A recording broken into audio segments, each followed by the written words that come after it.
Camera, action! Hello there, American Girl fans. My name is Rebecca Rubin, and I'm here to tell you my story.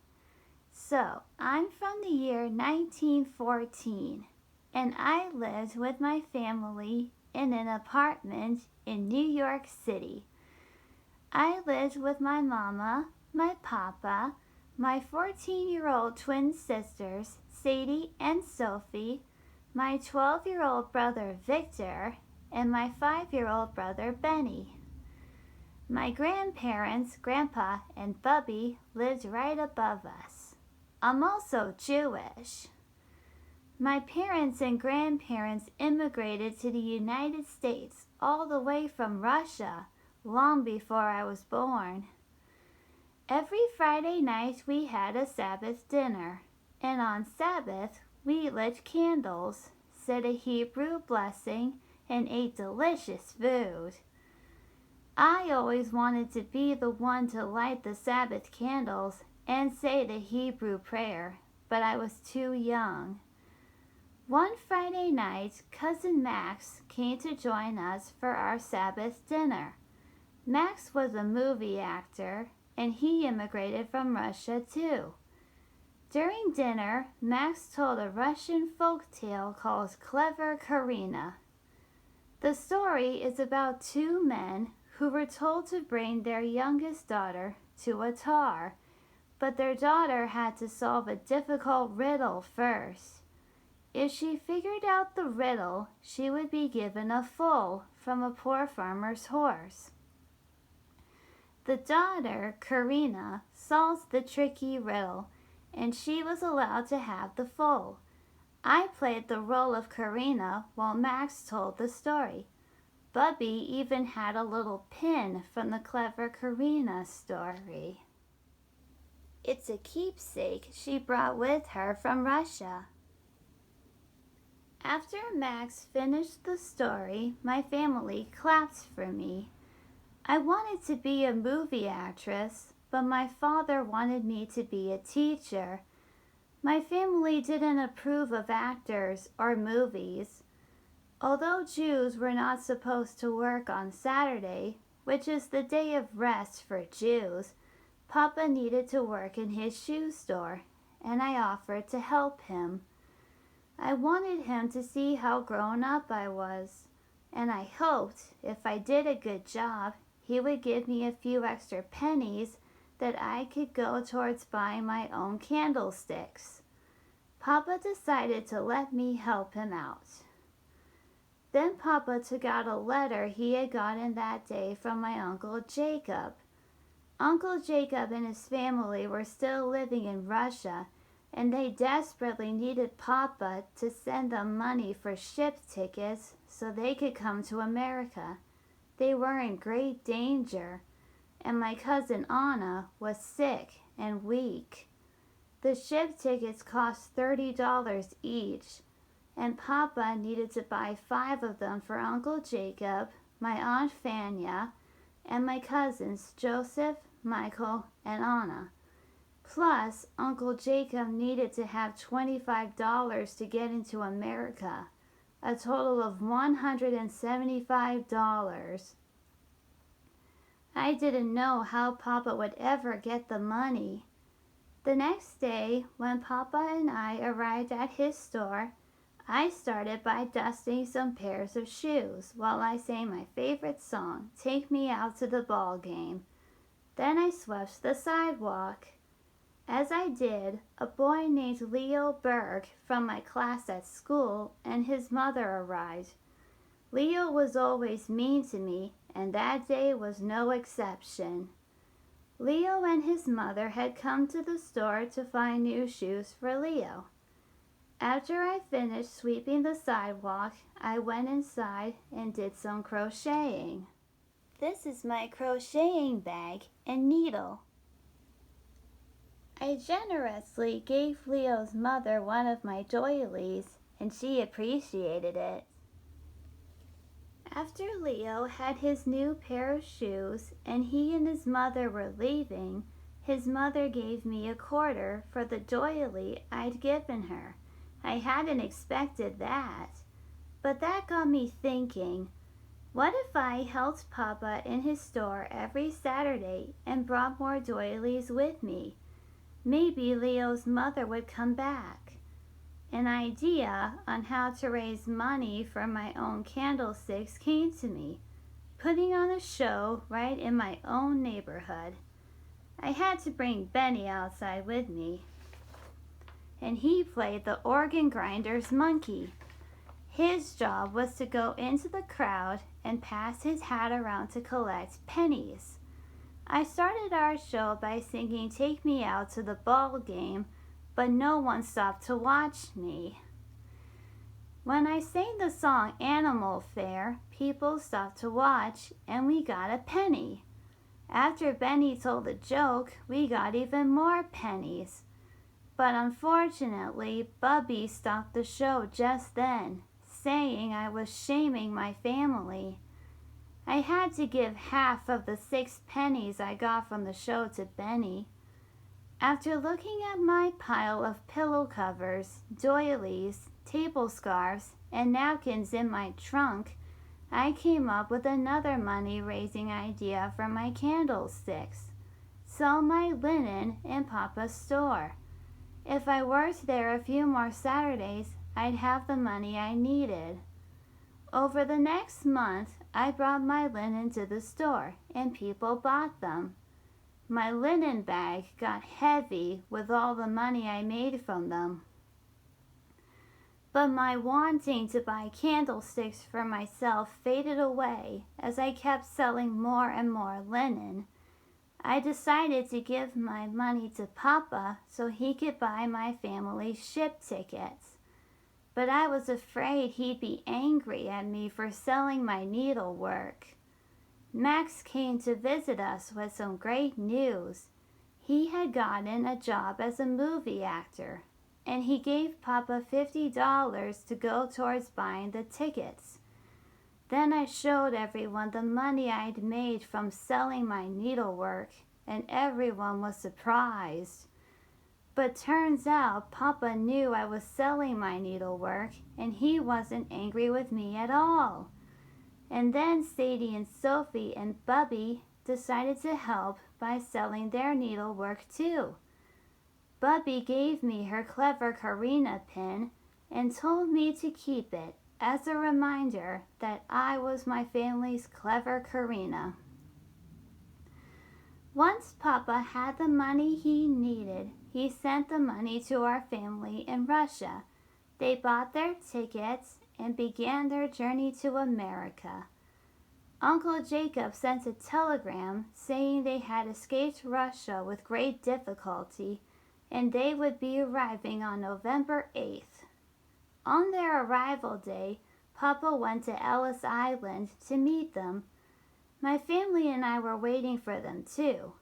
While we waited, I learned that it took a long time to get through immigration, that if the inspectors thought there was something wrong with somebody, they might not allow you to come into America, and the officials kept out anyone who had a serious illness.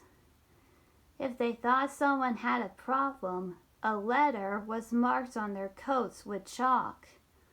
Max decided to sing a welcoming song for my family when they arrived. "You're a grand old flag." We all joined in. Just then the ferry arrived. I saw Papa, and he came over to us with Uncle Jacob, Aunt Fania, Michael, and Anna. But Joseph wasn't with them.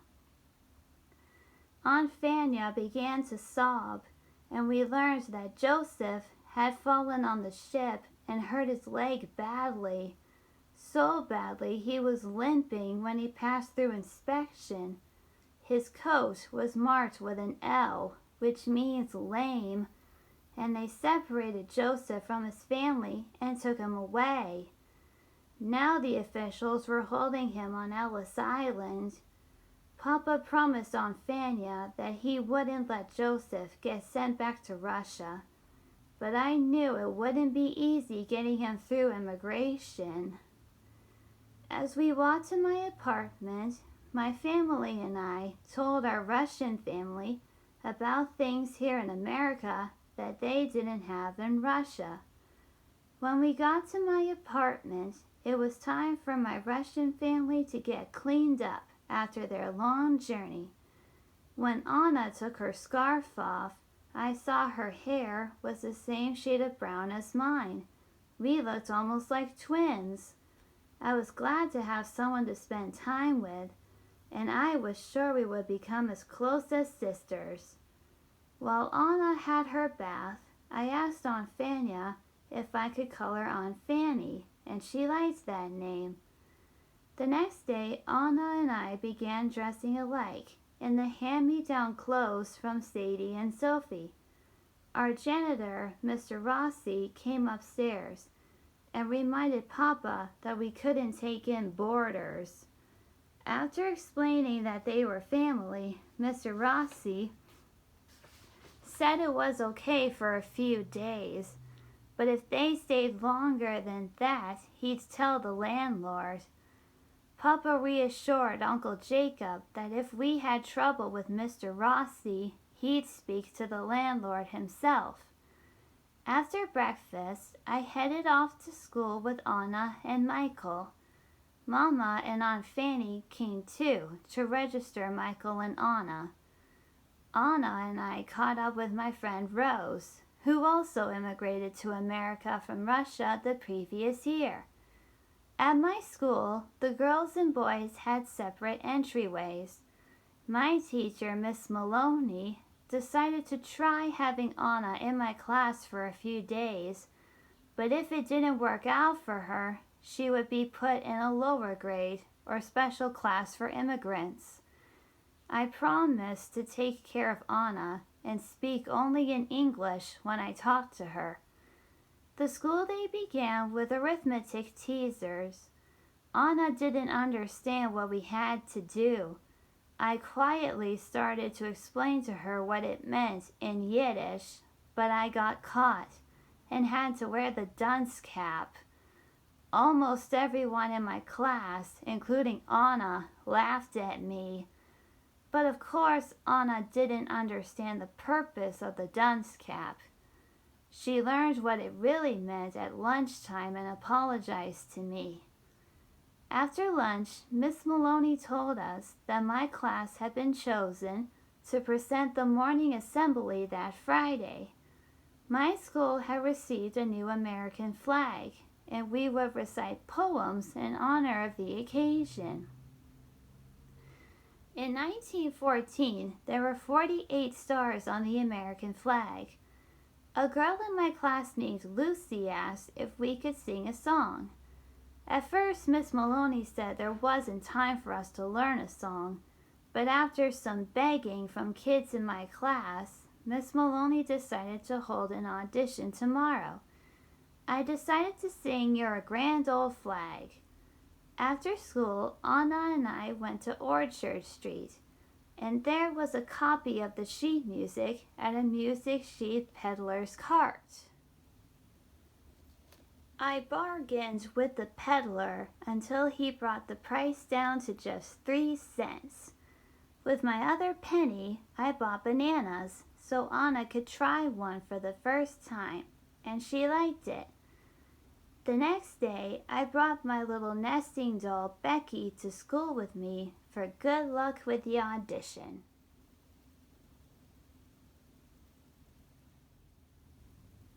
These are my other nesting dolls.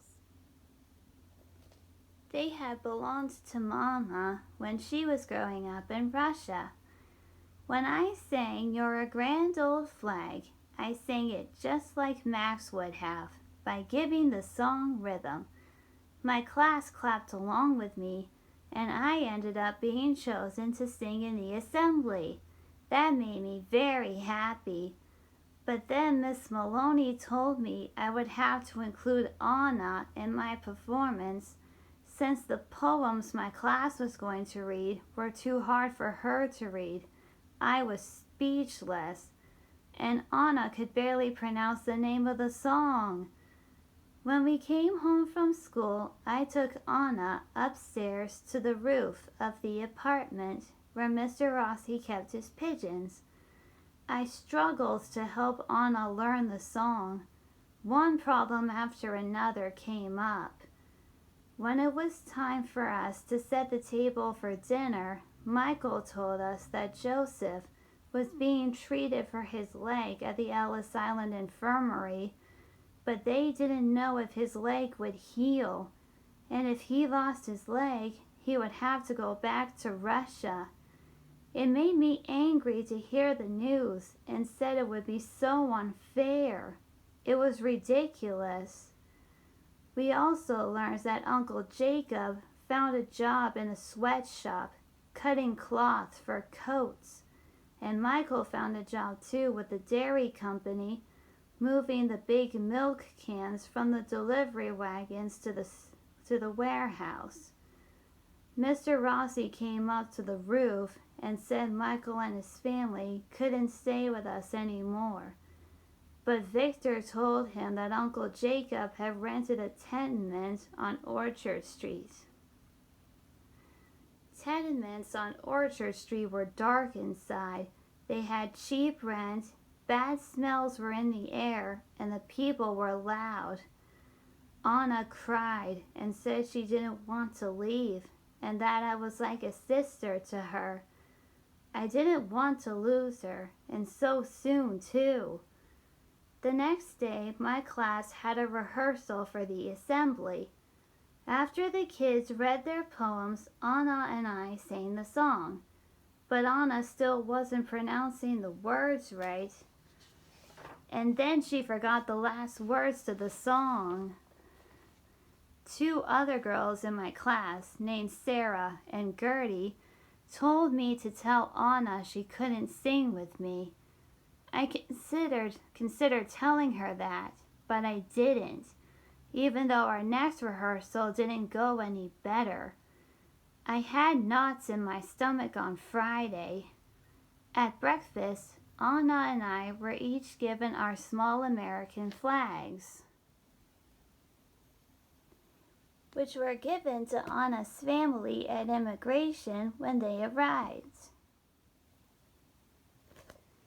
Papa, Uncle Jacob, and Aunt Fanny were going to Ellis Island that day to meet with immigration officials about releasing Joseph.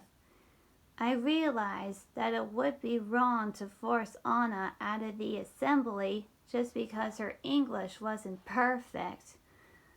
But on our way to school, Anna told me that she wouldn't be singing with me. Apparently, she had heard me talking to the girls in my class about her singing. I admitted I was worried about the performance, but finally I was able to convince Anna to still sing with me. I even gave her my little Becky doll for good luck. When we sang, everything went just fine. The audience clapped along in rhythm. As we came to the end, Anna and I waved our little American flags, and everyone cheered and applauded. I asked Anna why she waved her flag, and as she said she was feeling patriotic, she motioned to the back of the room. When I looked, I saw Mama, Papa, Uncle Jacob, Aunt Fanny, and Joseph. Joseph was now safe with his family. A few weeks later, it was almost time for Hanukkah. My class was assigned with making a Christmas decoration for our families. The decoration had green bows and a red candle. Despite Rose telling Miss Maloney her family didn't celebrate Christmas, Miss Maloney said that Christmas is a national holiday for all Americans to celebrate. I wondered if that was true since my family and I didn't celebrate Christmas. I wondered if it would be wrong to do the project. When I got home from school, I learned that Mr. Rossi was sick and his cat Pasta was missing. I volunteered to look out for Pasta, and feed his pigeons for him. He said to come to his place before supper. I cleaned out the pigeons' seed and water dishes, then filled them. A large white pigeon appeared, and I didn't know if it was a wild bird wanting a handout or one of Mr. Rossi's pigeons. I had noticed an empty bird cage, but I didn't put it in it. As I headed back to Mr. Rossi's, I heard pasta down in the basement. When I went downstairs, I discovered that Pasta had had kittens. Say hi, you two. Meow, meow. I told Mr. Rossi about Pasta and her kittens, and then I told him about the white pigeon. He told me to take the message the pigeon had brought. I saw a little tube attached to its leg, took the message out, and the pigeon flew into the empty cage. I brought the note to Mr. Rossi, but before I could ask him about it, he told me I had to bring a dish of milk to Pasta, and he closed his door. When I got back to my own apartment, my sisters revealed to me that they were making Hanukkah presents for everyone and couldn't decide what to make for Grandpa. I decided to make a yarmulke, which is a prayer cap, and my sisters liked the idea. Then I told Sadie and Sophie about Pasta's kittens and the pigeon who brought the message, and they thought it was good news. When it was supper time, I came into the kitchen singing Jingle Bells, but Bubby didn't like the fact that I was singing a Christmas song. I figured Bubby wouldn't like the Christmas decoration I was making in school. After dinner, Grandpa told me about the history of Hanukkah. The next morning, Mama told me I had outgrown my Hanukkah dress and wouldn't be able to wear it on the first night of Hanukkah, which made me disappointed. Inspired by Rebecca Randall in my favorite book, Rebecca of Sunnybrook Farm, I decided to name my home Pigeon Cove. When the day came to take my Christmas decoration home, I was worried about what to do with it. I had planned on throwing it away, but I couldn't. I was forced to show the decoration to Bubby when I got home, but to my surprise, Bubby wasn't angry about my decoration at all. In fact, she thought it was beautiful. Even Benny and the twins loved it. When I brought Mr. Rossi a jar of vegetable soup, I was finally able to ask him what his message said. Turns out the message was from his brother Aldo, who lives in New Jersey, and they use homing pigeons to keep in touch with each other. Aldo had invited him to spend Christmas with his family, but he thought New Jersey was far away. I told him he could take the ferry and be there in 20 minutes, and he considered it. He wrote a note for me to send to Aldo by pigeon. I was very happy to do that. After I checked on Pasta, I went back to my apartment and chose one of my school dresses to wear for the first night of Hanukkah. Sadie and Sophie asked if I was going to wear my Hanukkah dress. I thought they were teasing me, but turns out their Hanukkah surprise for me was fixing my dress so it would still fit me. I was so happy, and I hugged them. Then I decided to give my Christmas centerpiece to Mr. Rossi. He thought it was beautiful, and he in turn gave me my 2 blue candlesticks. I was so happy to finally have candlesticks of my own. Winter came and went, and soon it was springtime. I celebrate my birthday in April. The day before my birthday, I was hanging out with my friend Rose at the candy store. It was Passover, another Jewish holiday. The next day was my birthday, but I didn't think I would be able to have a birthday party. Plus, I figured my family had forgotten all about my birthday since we'd been so busy with cooking and cleaning for Passover. On our way to my place, we stopped at the movie theater to see what was playing. One of the posters showed a lady named Lillian Armstrong in a movie version of Cleopatra. When we got home, Bubby called me upstairs to her apartment. When I came inside, I was greeted by my friends and family shouting, "Surprise!" They hadn't forgotten my birthday at all, and I could have a birthday party. Turns out Rose was thinking of excuses to keep me away from my home so they could get the party ready. Cousin Max showed up and gave me a beautiful new hat. Sadie and Sophie gave me a postcard with Charlie Chaplin on it. On the back was an invitation to see a movie with my sisters and get an ice cream soda afterwards. That made me so happy. After I opened the rest of my presents, it was time for cake. Grandpa and Papa made fizzy egg creams to drink. It was a great party. Afterwards, my friend Gertie asked me where I was gonna wear my hat. Max told me I should wear it when I go with him to his movie studio to watch a movie being made. I was thrilled. But my family still didn't approve of actors or movies. But luckily for me, Mama said I may go just this once, and I was happy. A couple days later, Max and I rode on the subway, and then we took a boat with other actors and crew members. It was the first time I had ever left the city to go somewhere. I gazed at the Statue of Liberty as we sailed by it and recited the poem inscribed on it. As I went back to my seat, I noticed a familiar-looking woman and talked to Max about her. Turns out she was Lillian Armstrong. I was surprised.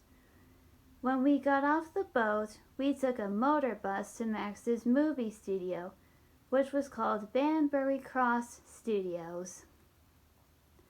After we stepped inside, Max and I snuck off down a secret corridor that led to a room filled with props of every kind. When we stepped out of the room, Lillian Armstrong just so happens to be outside in the hall. I got to meet her. What a thrill that was! Lillian even invited me to watch her change into a movie actress. We stepped into her dressing room, and I watched her put her makeup on. She said I must call her Lily, so I did. I also met Mabel, the woman who brought Lily her costume. Lily explained that she was playing the daughter of a wealthy society family whose parents had chosen a rich man for her to marry, but she doesn't like him. She's secretly in love with a gardener, but her parents wouldn't approve of them being together. To me, it sounded like my family not approving of my love for movies. When we entered the set, I met the movie studio carpenter Roddy Fitzgerald. The director, Lawrence B. Diamond, or LB as he was called, gave the actors their directions. But then all of a sudden, he decided to add a little sister for Lily's character to the scene. I jumped at the chance.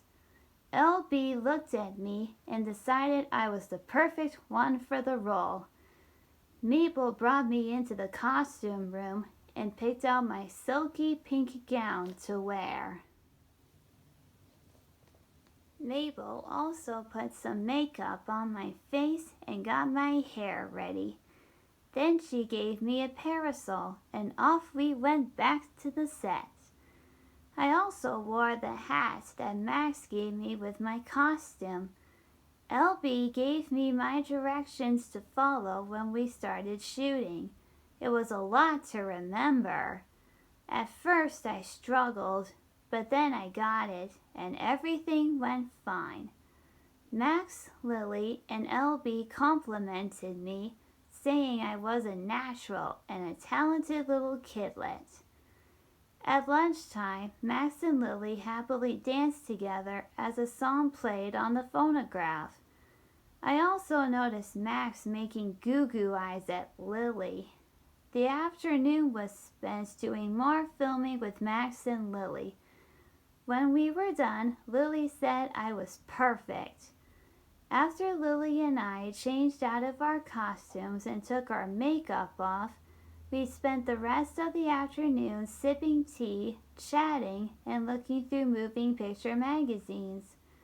Max came to get us to watch the scenes we had filmed together, and when I saw myself on the screen, I didn't even recognize myself. When it was time to head back home and we were on the bus, Roddy came up to me and gave me my phonograph. LB wanted me to have a little souvenir. I was so thrilled to have a phonograph of my very own. Summertime arrived, and with it, my brother Victor's bar mitzvah. Now that he was 13, he was considered a full member of the congregation, and that day he would join the men in prayer. Grandpa had been teaching him how to read the Hebrew prayers from a young age, and he now believed he was ready. At his bar mitzvah, Victor would read aloud from the ancient scroll that contained the first 5 books of Jewish scripture. We met up with Anna and her family at the synagogue. Max and Lily came too. Victor put the prayer shawl on his shoulders and made no mistakes as he read aloud from the scroll. Victor was bathed in congratulations after that. Then I learned that we would be having our celebration family picnic at Coney Island the next day. I was really looking forward to going there. When we got to Coney Island, we went down to the beach to have our picnic. I played in the water with my siblings and cousins first, and then we ate our food. Then it was time to go inside the amusement park. We got our tickets for the rides.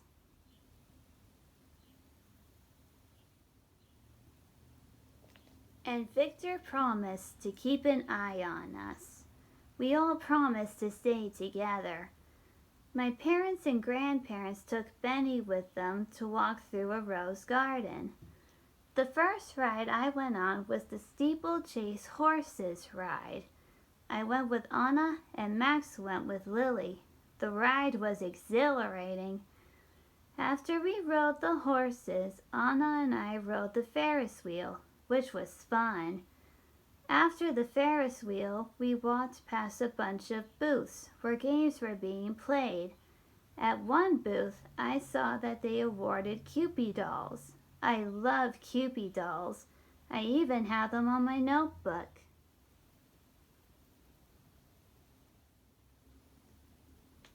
To win one, I had to knock down a pyramid of wooden pins with a baseball.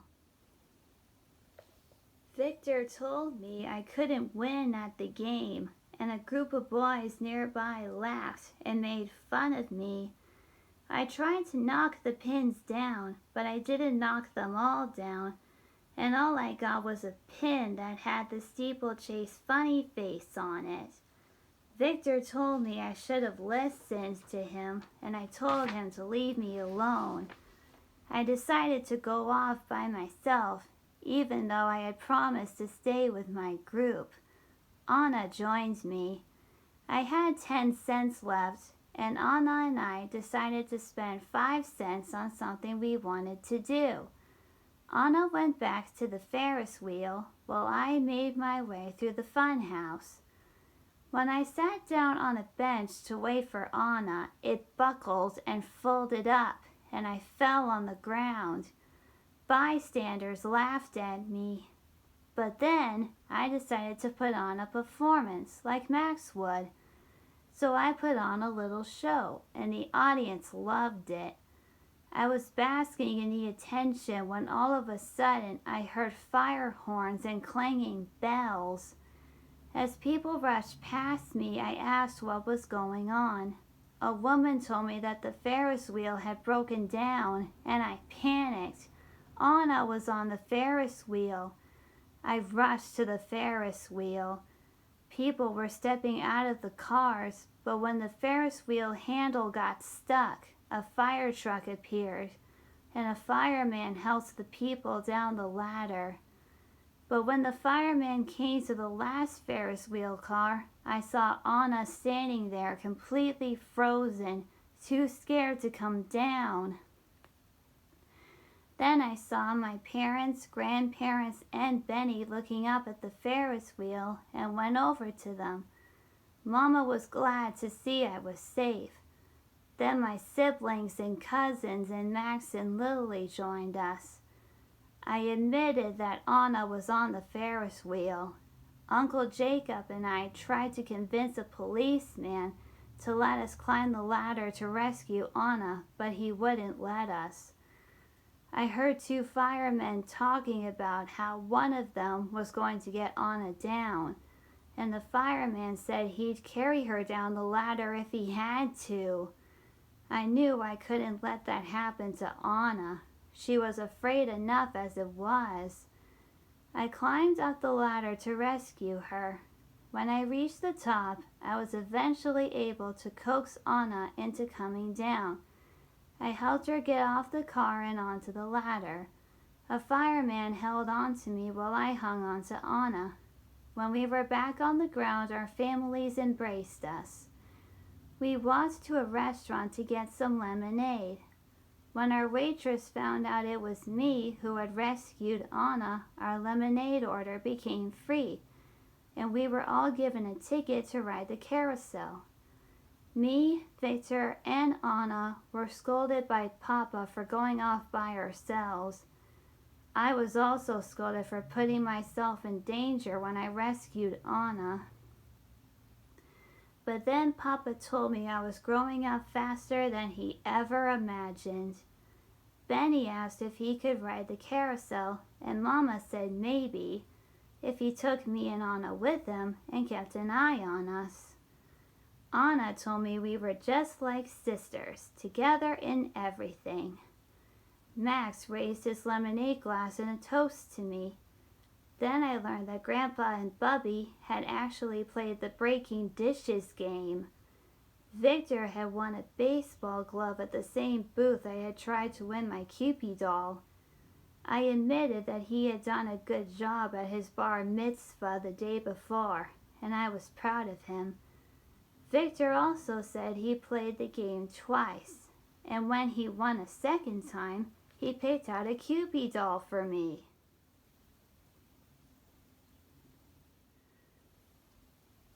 I was so happy I gave Victor a hug. Later that summer, the week before Labor Day, I told Anna about the time I acted in the movie. At first, Anna thought I was joking, but I told her I wasn't, and that I would prove it to her. I told her to ask her parents if she could come see the movie the next day with me, Max, and Lily, and Anna agreed. The next day we were at the movies watching the film. After the movie finished, Anna said it was so exciting to think she was watching us on the movie screen. I said I would tell my family I had acted in a movie someday, but I wasn't sure when. Lily said that's the best part about secrets. Exciting news you can only share at the right moment. After saying bye to Max and Lily, Anna told me that her parents were worried about jobs and money, since her father and Joseph and everyone else at the coat factory weren't paid fairly. The workers were asking for better pay, but if the bosses didn't agree, the workers might go on strike. Then her father and Joseph wouldn't make money at all. I decided to cheer Anna up by making a pretend movie together. In our movie, everyone would get a raise, and Anna agreed. Anna played the role of the factory boss, Mr. Simon, while I played a poor stitcher just off the boat at Ellis Island. Anna was very mean to me, so much so that the movie wasn't fun anymore. Aunt Fanny and Michael came home, having been attending an important workers' meeting. People were giving speeches about how to make clothing factories better places to work, and there was going to be a huge strike if the bosses didn't change things. Workers from Uncle Jacob and Joseph's factory were discussing what to do. The next day, Anna and I practiced for the three-legged race that would be going on at the Labor Day celebration next week. When we went inside Anna's tenement, Michael showed us a shelf he just finished painting. Uncle Jacob had built the shelf himself. Aunt Fanny packed 2 baskets of food for Uncle Jacob and Joseph's dinners and told Anna to bring them to them. I went along with Anna. I was curious to see if the factory was as bad as Anna had described it to me. As we walked to the factory, we saw children playing around a gushing fire hydrant. We joined in with them and got cooled off. When we were done, Anna invited me to sleep over at her place tomorrow night. I was immediately on board. When we arrived at the factory, the sound of the machines was very loud. We saw Joseph balancing a heavy pile of coats on his back. The smell of the factory was foul. The smell and heat were worse in the factory than at Anna's tenement. As awful as the factory was, I knew Uncle Jacob and Joseph needed their jobs. Mama allowed me to sleep at Anna's place the next night. After dinner, Michael, Anna, and I got the fire escape ready for me and Anna to sleep on. When Uncle Jacob and Joseph came home, Uncle Jacob told Aunt Fanny that everyone was whispering about the strike. I showed Anna something I had slipped into my bag before I left home.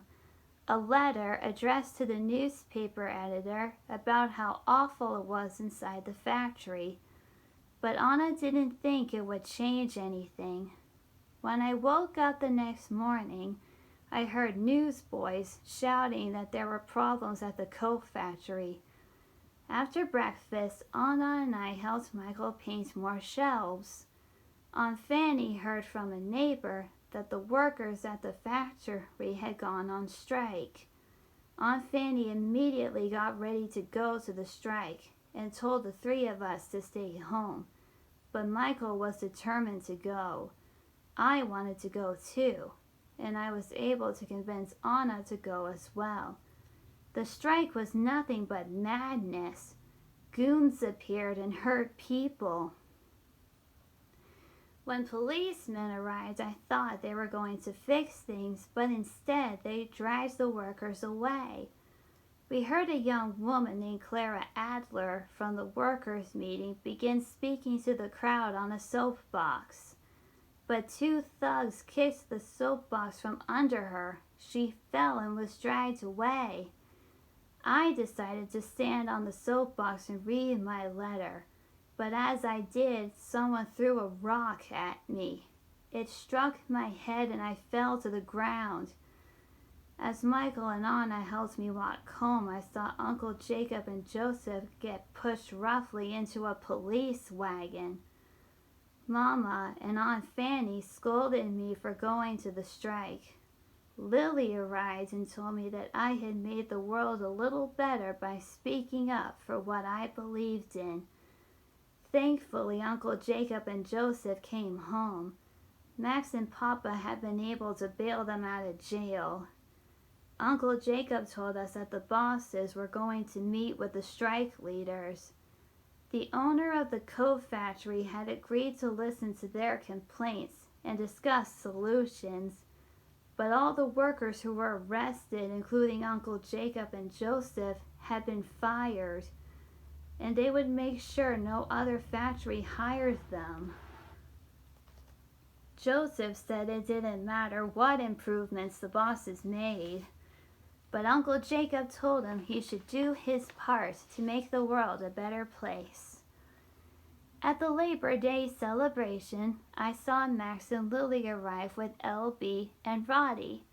I ran over to them and they happily greeted me. I brought Max and Lily over to my family and we ate our picnic and chatted as we listened to the band playing on the bandstand. A man named Mr. Levy from the Garment Workers Union stepped up and talked about a young woman who was attacked at the strike. I thought he was talking about Clara Adler, but turns out he was talking about me. He asked me to come up and talk to the crowd. I was able to talk to the crowd without the letter I'd written, which I had lost at the strike. I talked about my uncle and cousin's job at the factory and that they joined the strike in the hopes of making things better.